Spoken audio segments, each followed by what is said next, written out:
Well, Manchester United lost again at the weekend, this time 3-1 at home to Brighton. And Ruben Amorim is not exactly mincing his words. He said after the game he feels this could be the worst Manchester United team in history. Rob, you were there. Is it?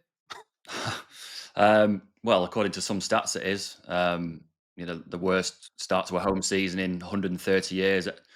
Last time they were this bad at home, they weren't even called Man United; they were called Newton Heath. That tells you exactly how bad it's been.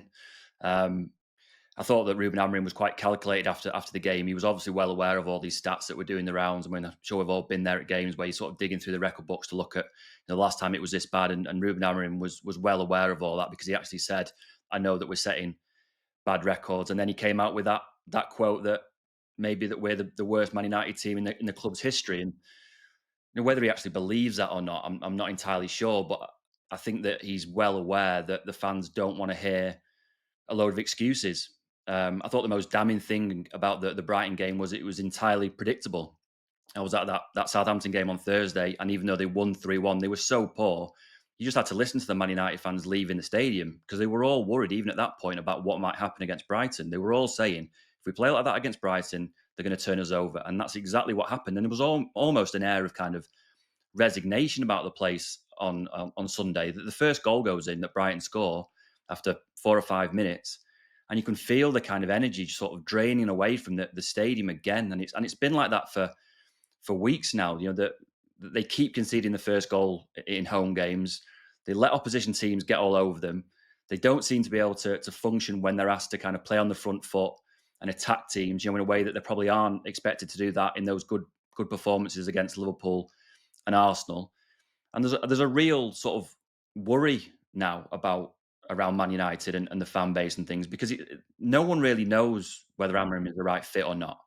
The worry really is what is going to happen between now and the end of the season because it's bad now. It could get an awful lot worse before the summer.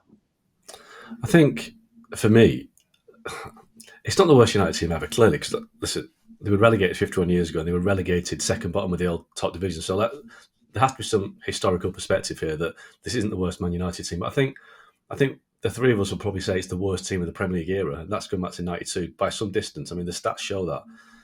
I think they've probably got the worst attacking options that I can ever remember. I think Rasmus Højlund probably wouldn't get in the Southampton team. I think that's maybe a bit harsh, but I don't think he would.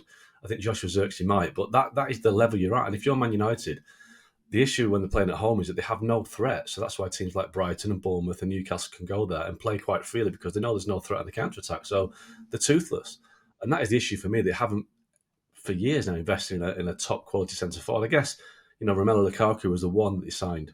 I think that was 2017, 2018. It didn't really work out, but he should have done really because he has a track record. You can't say that Lukaku wasn't a top striker at the time. But Amorim's point, I think I've had a few mixed messages today. I've had a message from an ex-United player saying he's absolutely spot on and he thinks that what he's saying is much needed. A lot of home truths have to be said. He's sending a message to the players to make them get a reaction to suggest that you need to be better than this, otherwise you are going to be regarded as the worst United team ever. And he's also sending a message to his bosses, Sir Jim Radcliffe, Dave Brailsford, who are there to say, can we sign some players? So Amorim is desperate for reinforcements, absolutely desperate. Now we're talking about left backs, but I think that the absolute priority is a forward. But on the flip side of people backing him, saying what he needs to say, I also had a message from an ex-sporting director today saying that the club is not there to live through Ruben Amorim's naive desperation to play his way. He's being completely inflexible at the way he plays. It's 3-4-3 or 3-4-1-2 or 3-4-2-1, whichever way you want to spin it. He's not got the players for it. He hasn't got the players for it. And I think one of the great things of all coaches is if it's not working, you change it. And he's not changing it. So I think everyone's got a bit to blame on this. I don't think Amorim is believing what he's saying, but he is not blameless. But I do think that he's inherited a terrible squad, and I think we're seeing that especially at home. Rob, I'm interested in how this quote came about because I think often that gets misinterpreted. Was a question put to him where he was essentially asked, "Is this the worst United team ever?" Or did he just offer it up? Because I think if a manager offers something like that up, it's much more purposeful, it's much more deliberate, rather than, you know. And we're all guilty of this sometimes as journalists. We kind of lead somebody down a certain path, basically getting them to try and say something. They say it, and we've got our piece. How did it actually happen? it felt like he was offering it up. He wasn't asked a direct question, "Is this the worst Man United team in history?" It was there were, as you can imagine, there were a lot of questions about, what's going wrong, why it's going wrong.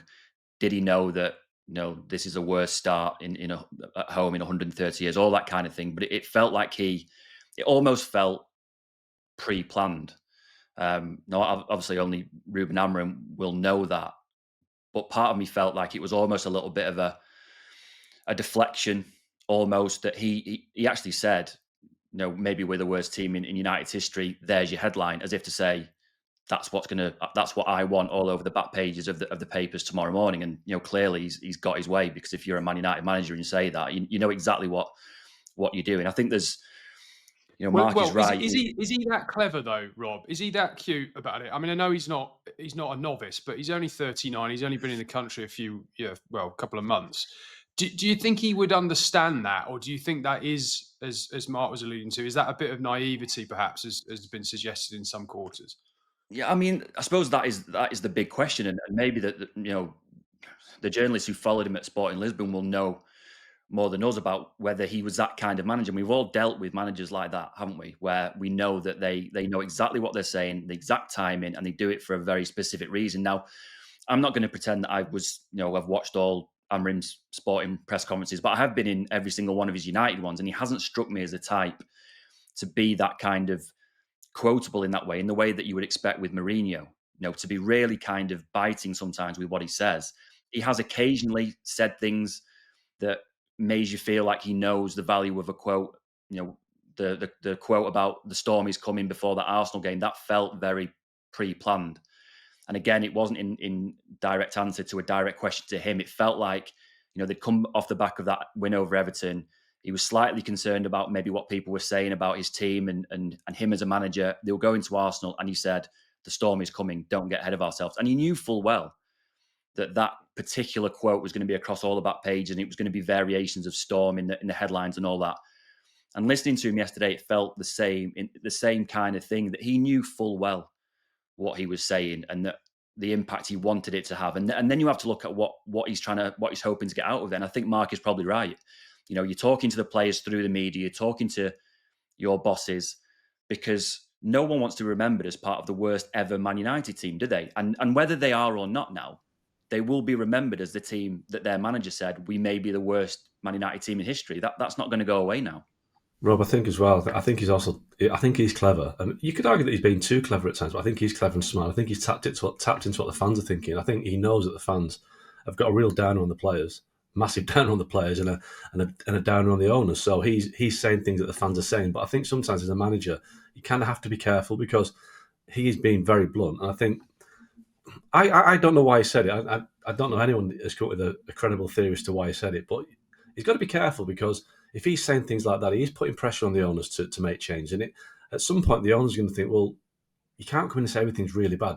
Did you not do your due diligence before you came to the club? Did you not realise the situation the club was in? Did you not realise that Højlund and Xerxes are going to be centre forward? So I think a little bit of Amorim as well. He can't just go in and say, this is nothing to do with me. I came in, this squad's rubbish. But, he has to find a better way to get more out of his players. And is it really wise to play midfield, a two-man midfield, against teams that have got three midfield when they're being overrun? I mean, me and Robert at the Newcastle game, it was embarrassing. It was absolutely embarrassing how naive United's tactics were. Now, albeit that night they had Casemiro and Eriksen in midfield because of suspensions and injuries, but still, pack the midfield. Just find a way to get a result. I think we're getting to the point now where he may have to park his tactical blueprint just to get some results, just win some games, because to get to the summer, which he will get to the summer, if you get to the summer and results continue to be bad, what happens if Ineos start doubting whether he's the guy? And I'm not saying they will, they shouldn't do, I think he is the guy, but what if they get to the summer thinking, is this guy really for us? They're going to have to buy players that fit his system. And if they fit his system, do they fit somebody else's system if it doesn't work? So I think Amorim's got to take a little bit of responsibility in this and do a little bit better and sort things up a little bit, because right now he's just driving the club into the wall and saying it's not my fault. Well, just a final one on United then, just sort of relating to that and following on. Obviously, there's a couple of weeks left in the window. If we're talking about Amorim wanting to try and stamp his authority, and there's obviously a lot of talk about Garnacho, about Rashford, one or two others, Casemiro maybe going out this month. if they're successful in getting 1, 2, 3 more of those players off the books, firstly, do you think they'll reinvest the money? And secondly, will that be Gyökeres? Is he the obvious one, given the link with Amorim, given their need for a centre forward? I don't think there's anything they can do in the last couple of weeks of the window to give them the freedom in the budget to do something like Gyökeres. I think what you may find that they do is that they do get rid of a few. Anthony probably, Marcus Rashford possibly, if they can find a taker. Maybe someone comes in right at the end for a Casemiro type, that you would free up enough money in the budget to possibly do some kind of loan until the end of the season. Maybe bring in a specialist left wing back, maybe bring in a specialist kind of inside forward that would help the implementation of Amorim and his system. Because the one thing is sure, we're all the fans are talking about, is he going to change? Is he going to stick with it? He's definitely going to stick with it. He was adamant in his press conference yesterday, I'm not changing, I'm sticking with it.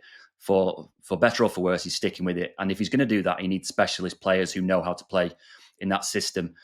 I think maybe the plan ahead of January, well, certainly the plan ahead of January was we're not going to do anything. We're going to try and get a few off the books and we're not going to bring anyone in. And Amorim was told that when he came in November. I think results have probably been so bad, and that he's obviously crying out for his own players, that United are starting to look at other options and what can we possibly do. But it all depends on who they can get out. They need to free up some money in the budget by getting Anthony off the books, by getting Rashford off the books, and maybe one other, and then see what kind of wheeling and dealing they can do. But I would be amazed if there was anything major happening between now and the end of the window in terms of incomings. Yeah, this is getting a bit Groundhog Day, like previous January windows, the Ogden windows of the Vegos. They're going to get to the point where I think the last 3 or 4 days, I think they'll bring people in, but it might be, I think creative's a positive spin on it. Panic might be the more realistic view of it. But I've been told that AC Milan are now considering João Felix at Chelsea and also Rasmus Højlund and Joshua Zirkzee as a potential striker if Marcus Rashford doesn't want to go there. So they need to find a striker. So I think it's unlikely that Zirkzee or Højlund will go out, but it's not impossible. I think if that was to happen, they would then have to bring a forward in. That's going to be difficult, but I've heard Victor Osimhen mentioned, because his loan at Galatasaray may allow for United to buy it out, but that wouldn't come cheap. So all the options that are on the table are bad options, really. I think Gyökeres would be the dream scenario, but I think it's €100 million release clause. United haven't got the money. United are really, really struggling for PSR, which is why they're considering letting the homegrown players go. And I think, personally, I think Garnacho is not going to cut it at Man United. I don't think he's good enough. I think he never beats his man. I think he's regressed. So I think if they can get £40 million for Alejandro Garnacho and put it back into the team, that would be a great deal. But it's going to be a messy end to the window for Man United. It's going to be players are going last minute, and it's going to be potentially bringing in another lone forward, which they've had before, and they said they'd never do it again.